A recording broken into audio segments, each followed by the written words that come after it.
ورحمۃ اللہ وبرکاتہ۔ نحمدہ ونصلی علی رسولہ الکریم وعلی آلہ وصحابہ اجمعین، اما بعد فاعوذ باللہ من الشیطان الرجیم، بسم اللہ الرحمن الرحیم۔ وَلَعَبْدٌ مُؤْمِنٌ خَيْرٌ مِّن مُشْرِكٍ وَلَوْ أَعْجَبَكُمْ صدق اللہ مولانا العظیم۔ بارگاہ بے کس پناہ میں ہدیہ درود پیش فرمائیں۔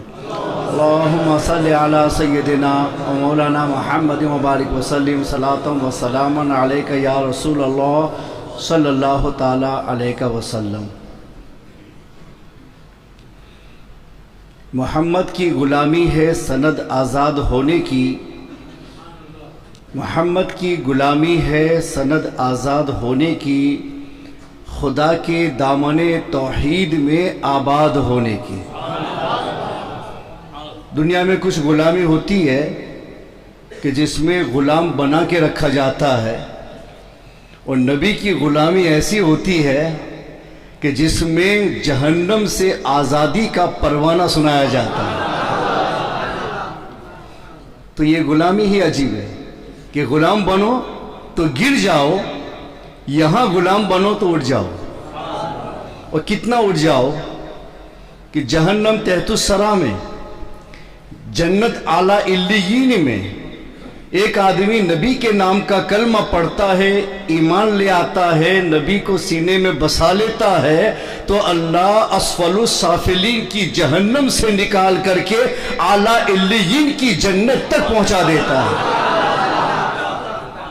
اعلیٰ علیین کی جنت تک کتنا فاصلہ کہ 7 زمینیں، ہر زمین کے درمیان 500 برس کی راہ، اس کے بعد جہنم، اور ادھر اوپر آؤ تو ہر آسمان کے درمیان 500 برس کی راہ، اور پھر 7ویں آسمان پر جنت، گویا کہ 7000 سال کی مسافت۔ اتنا ایک آدمی کفر کی بنیاد پر گرتا ہے، مگر جب کلمہ پڑھتا ہے اپنے نبی کا تو اللہ اس کو اٹھا کر کے کہتا ہے تو مومن ہے تو تو جنتی ہے۔